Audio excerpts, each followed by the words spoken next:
వేసర బొమ్మ ప్రతి వాడన నిలుపగలిగే యోధులే రమ్మా ఒక వాడకి పరిమితమా అంబేద్కరుడు ప్రతి వాడికి హక్కులను పంచిన వాడు తను రాసిండు రాజ్యాంగం దేశం కోసం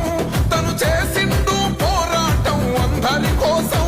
తను రాసిండు రాజ్యాంగం దేశం కోసం తను చేసిండు పోరాటం అందరి కోసం చీకటిని తరిమేసి వెలుగైనాడు జై భీమ్ జనగుండె నినాదం అందరం ఒకటై గెలవాలి సమాజం జై భీమ్ ఒక యుద్ధ నినాదం అందరి కోసం గది పోరు ప్రవాహం